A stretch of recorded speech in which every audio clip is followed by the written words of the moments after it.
Uh, Today we will talk about the accrual basis and cash basis. The word is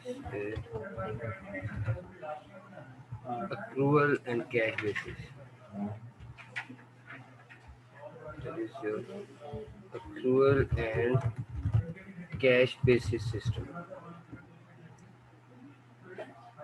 So accrual and cash basis system normally used for the adjustment process in the accounting. अगर आपको याद हो accounting के अंदर कुछ adjustments normally हम करते हैं और these adjustments are well taken at the end of the year. अब आपको याद होगा स्टार्ट के ऊपर जब आप ट्रायल बैलेंस जो बनाते थे, the trial balance, that trial balance is actually, you can say that it's unadjusted trial balance, unadjusted trial balance। अब आपने अनएडजस्टेड ट्रायल बैलेंस से एडजस्टेड ट्रायल बैलेंस की तरफ मूव करना है, like that would be a trial balance but that would be adjusted. अब adjusted trial balance की तरफ जो मूव करना है वो मूव हम करेंगे आफ्टर परफॉर्मिंग सम एडजस्टमेंट्स। अब एडजस्टमेंट जो है वो एक्चुअली आप इसको कह सकते हैं these are the adjusting entries. और ये एडजस्टिंग एंट्रीज होती कि कहाँ किस टाइम पे है, एंड ऑफ द ईयर। ये आप स्टार्ट पे जो नॉर्मल रूटीन की बिजनेस की जनरल एंट्रीज होती हैं वो normally with the passage of time, at the time when you need to perform certain activities you will record your general entries, but end of the year you need to perform some special kind of entries. और उन entries की मैं बात कर रहा हूँ कि these entries are called adjusting entries. अब वो नॉर्मली हम end of the year perform कर रहे होते हैं। इस एडजस्टिंग एंट्री को अंडरस्टैंड करने के लिए यहाँ पे मैं बात कर रहा हूँ, you need to understand the accrual और cash based system. Accrual based जो सिस्टम हमारे पास है नॉर्मली इसमें क्या है कि like we will record our revenues and expenses. Revenues and expenses हम उस टाइम पे करेंगे व्हेन दे आर अर्नड और परफॉर्म। तो ये हमारे पास अगर हम ओवरऑल अगर एक्रूअल बेसिस सिस्टम की बात करें कि we will record the revenues, like revenues को हमने कब रिकॉर्ड करना है, व्हेन अर्न। और the same way if I am talking about the expenses, the expenses should match with the revenues like expenses हम परफॉर्म करते हैं टू अर्न द रेवेन्यूज। तो सेम वे जिस पीरियड के अंदर हमें रेवेन्यू को अर्न किया होगा, सेम लाइक सेम मंथ अगर इधर है, आई am talking about the same month, तो उसी सेम मंथ के अंदर ही हमें अपने एक्सपेंसेस भी उसी सेम मंथ के अंदर लेके जाना है। This is called my accrual system. We should record the revenue when the revenues are earned. जिस टाइम पे मेरी अर्निंग होगी उस टाइम पे मैं इसको रिकॉर्ड करूँगा। और एक्सपेंसेस जो मुझे लगे हैं किसी भी सर्विसेज परफॉर्म करने में, वो एक्सपेंसेस भी मैं उसी टाइम पीरियड में रिकॉर्ड करूँगा जिस टाइम पीरियड में मेरे रेवेन्यूज अर्न हुए। And do remember it, this is your accrual base. और नॉर्मली कैश बेस के अंदर क्या सिस्टम होता है कि we will record our expenses and revenue at the time when we will receive the cash. Like here I am talking about the cash base system. So in cash base revenues and expenses वो कब हम record कर रहे हैं, time time of receiving receiving cash, either before or after. This is called my cash based system।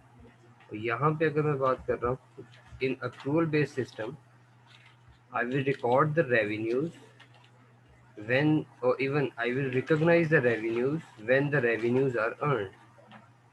और अभी इस statement की समझ आएगी जब मैं आपको कुछ यहाँ पे कुछ चीज़ें डिटेल से करवाऊँगा। At the time we will match our expenses with the revenue. Even international accounting standard के अंदर अगर हम बात करें तो हमारे पास जो जनरल एक्सेप्टेड अकाउंटिंग प्रिंसिपल में भी लाइक रूल 18 हमें ये कह रहा है कि revenue should match with the expenses. तो इन दोनों को आपने मैच करके लिखना है। And even you remember income statement, यहाँ पे इनकम स्टेटमेंट आप लोगों ने पढ़ी होगी। इनकम स्टेटमेंट एक साल की होती है,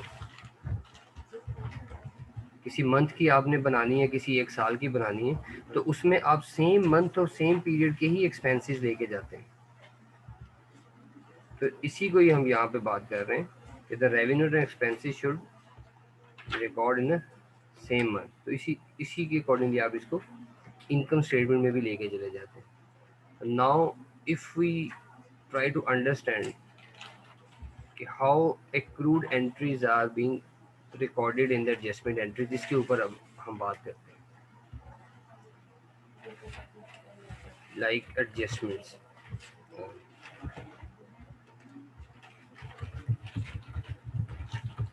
अब एडजस्टमेंट्स के ऊपर अगर हम बात करें तो we have two types of system there.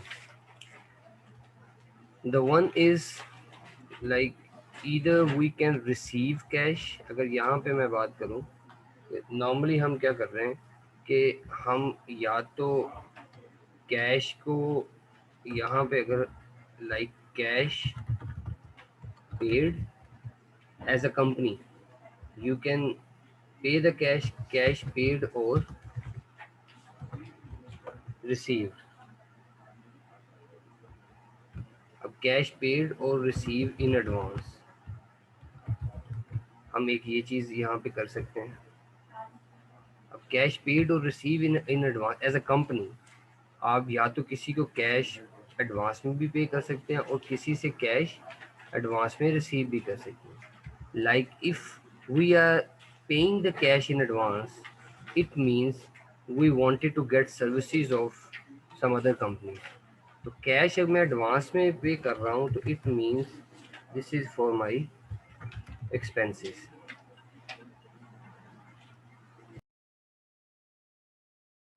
Okay, like the cash paid means is is for expenses. Like if you are paying a cash to someone, it means you need some sort of services of another company।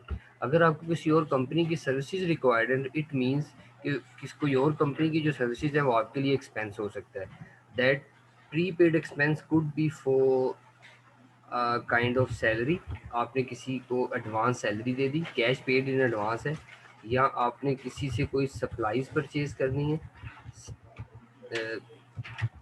Supplies means कि any sort of activities, like किसी किस्म की भी आपको miscellaneous expenses के लिए जो office की सप्लाईज रिक्वायर्ड होती हैं, वो आपने जो है उस केस के अंदर किसी को एडवांस पे किया हुआ है। Even if you are paying insurance, आपको याद होगा जो इंश्योरेंस एक्सपेंस होता है वो भी आप एडवांस में पे करते हैं और बाद में आप उसको मंथली बेसिस के ऊपर चार्ज करते हैं। तो इस किस्म के कुछ एक्सपेंसेस होते हैं जो आप लोगों को एडवांस पे करते हैं कि you can perform services in future. तो कंपनी के लिए आप फ्यूचर में सर्विसेज देते हैं, तो इसको हम कहते हैं कि आप एडवांस में पे कर रहे हैं। But if I am talking about receive in advance, तो दिस इज़ यहाँ पे अगर मैं बात करूँगा तो इसको मैं कहूँगा that is my prepaid. This is my prepaid expense. और यहाँ पे अगर मैं रेवेन्यूज़ की बात कर रहा हूँ तो this is called unearned revenue। Why I am calling it unearned revenue? Because I am receiving this amount in advance, but still I am not going to perform the services। Same इसी तरह हमने क्या किया, यहाँ से advance receive तो कर लिया, लेकिन सर्विसेज मैं कब परफॉर्म कर रहा हूँ, इन फ्यूचर। तो इस टाइम के ऊपर मैं इसको अपना रेवेन्यू कभी भी नहीं लिखूंगा। Do remember it. कंपनीज अगर एडवांस किसी से रिसीव कर रही हैं तो this is not a companies revenue. ये कंपनी ने रिसीव किया हुआ है किसी से अमाउंट। तो यहाँ पे जब मैं बात कर रहा हूँ like this one, this prepaid expense, और इसी तरह ये प्रीपेड एक्सपेंस जो है वो अगर कंपनी ने एडवांस पे कर दिया है और still services are to be received in future in the form of salary, supplies और इंश्योरेंस। आप किसी एम्प्लॉय को हायर करना हो, आप बहुत आपके लिए बहुत की एक पर्सन है, टेक्निकल पर्सन है, आप एडवांस पे करके उनको हायर कर लेते हैं। सप्लाईज भी इसी तरह है, एडवांस सैलरी, सप्लाईज और insurance. The same way unearned revenue, unearned revenue भी आप एडवांस पे रिसीव कर रहे हैं लेकिन अभी तक आपने सर्विसेज नहीं दी, तो कंपनी इन दोनों एंड पे चल रही है। इधर the company can receive the cash और the company can pay the cash, paying in advance और रिसीविंग इन एडवांस। तो इन चीज़ों में आपने हमेशा जेन में रखना है। If company is going to pay in advance it means it's prepaid expense, so if company is going to receive its unearned revenue। अब इसको थोड़ा सा और elaborate करते हैं। like if I'm talking about prepaid expense, ये company का cash है जो कंपनी ने किसी और कंपनी को पे किया हुआ है फॉर द सर्विसेज। जब तक आप में से कोई मुझे इस चीज़ पे क्लियर करे कि until unless the company is not going to receive the services in the form of salary, supplies और इंश्योरेंस, उस कमिटमेंट के अकॉर्डिंगली ये प्री पेड जो कैश है ये किसकी ओनरशिप में जाएगा। Like if I am talking about the ABC company जो एडजस्टमेंट कर रही है, तो ये इस कंपनी के एंड की अमाउंट ही लाइबिलिटी, कंपनी की ये ओनरशिप का कैश है, ये जिसको एडवांस में पे कर दिया उसका हो गया है। सर ये करंट एसेट में नहीं आएगा? जी जी बिल्कुल, ये कंपनी के पास ही रहेगा until or unless the company is not going to receive the services against that cash, तो that prepaid expenses are always the current asset।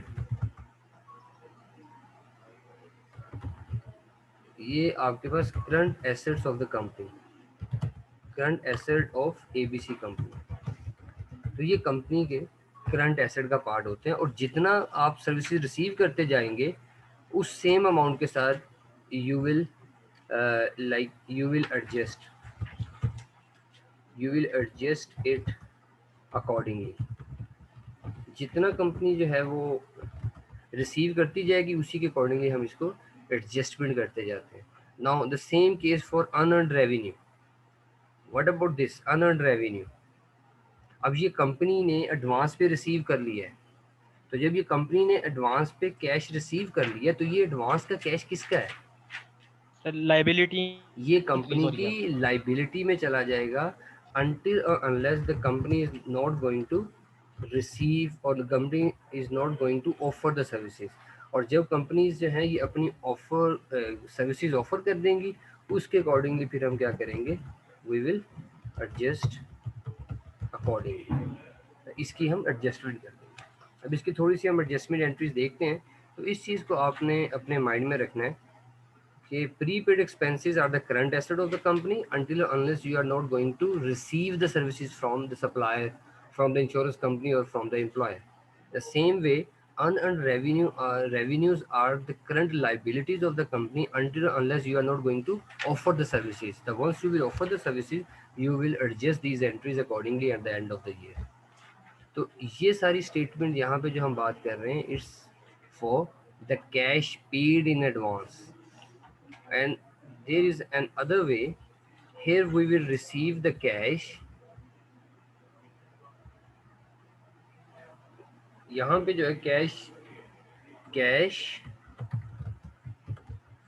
Paid or receive after the services offered or expenses। अब आप cash पे करें या receive करें, like जब आप services offer कर जाएं या एक्सपेंसेस के बाद करें, तो this is called your credit transaction. We can say it our credit transaction. तो ये हमारी क्रेडिट ट्रांजैक्शन होती हैं। तो इस केस में भी आपने जेहन में रखना है अकाउंटिंग प्रिंसिपल की जब हम बात कर रहे हैं the expenses and revenue, like if I am talking about the expenses और हियर आई हैव रेवेन्यूज, तो इन दोनों केसेस के अंदर मेरे पास कैश जो है वो एक्सपेंसेस के बाद भी क्रेडिट एक्सपेंसेस भी हो सकते हैं और क्रेडिट रेवेन्यूज भी हैं। तो वी शुड रिकॉग्नाइज और even we should record the expenses and revenue at the time when we are going to offer the services। यहाँ पे भी हम when services offered or received in the form of expenses and offered in the form of revenues, तो हम इसको record कर लेंगे until unless to look for the cash, कि कैश मुझे कब रिसीव हो रहा है। तो आपने कैश की यहाँ पे बातें कर रही, आपने ये देखना है कि रेवेन्यूज और एक्सपेंसेस किस टाइम पे आपको ऑफर किए गए हैं और आपने वो रिसीव किए हैं, और इधर आपने अगर सर्विसेज ऑफर की है तो you will record it, you will not bother about the cash payment. In this case you can receive the cash in future again in the form of expenses. अगर आपके पास आपने expenses किए हैं और it's your payable, तो ये payable आपका क्या होगा, इस कंपनीज liability, ये कंपनी की क्या होगी, करंट, ये कंपनी की हाँ ये कंपनी की जो करंट लाइबिलिटी होगी। In case if we are like I was talking about the expenses, ये कंपनी के करंट एसेट करंट लाइबिलिटी है, but in case of revenues, revenues की फॉर्म में क्या होता है, कंपनी ने सर्विसेज ऑफर कर दी but it's company's account receivable, तो इस केस में ये क्या होगा, करंट एसेट, तो ये कंपनी के करंट एसेट्स में चला जाएगा। तो अब ये देखें यहाँ पे ये ऑपोजिट डायरेक्शन में चला गया। इन case of prepaid it's companies current asset, but in case of accrued, इसको हम कह रहे हैं इन केस ऑफ एक्रूड एक्सपेंसेस, यहाँ पे अगर हम इस चीज़ की हम बात कर रहे हैं कि एक्सपेंसेस और रेवेन्यूज एक्रूड हो चुके हैं but yet not to be paid, तो इस केस में जो हमारे पास एक्सपेंसेस हैं वो करंट लाइबिलिटी में मूव करेंगे, और unearned revenues are a part of current liabilities, but earned revenues but not received is a part of current assets. Is it clear? सही पेबल्स में आते हैं, जी, सही पेबल्स होते हैं। expenses are payables, revenues are receivables. क्योंकि Yes, sir. Revenue आपने perform किया, तो इस चीज को आपने मिक्स नहीं करना। इन केस ऑफ प्रीपेड और इन case of like accrued payments where you will receive the cash after the services, the accounts treatment are different. In case of prepaid, prepaid expenses are current assets or unearned revenues are current liabilities. But here, if you record the credit transactions, like the expenses or revenues are performed but yet not to be received, like the cash is not received now, so you will receive the cash in future. In case expenses are your account payable, you will pay the expenses in future. So that is your current liability. Or if you will receive the amount against the services being offered, it is your current asset. But in this case, you have received the cash, but services would be performed in future. In case services are performed now, but the cash will be received in future. तो इन दोनों को आपने differentiate बहुत clearly करना है। इन दोनों यहाँ पे लाइक एडजस्टमेंट एंट्रीज जो इन दोनों के अंदर डील कर रही है, इधर इन केस ऑफ एडवांस और इधर in case of delay payments, और you can see that accrued expenses और रेवेन्यूज। यहाँ तक किसी का भी क्वेश्चन हो, अभी हम इसकी कुछ ट्रांजैक्शंस भी स्टार्ट करते हैं। Sir, can you please repeat? Sorry, which one?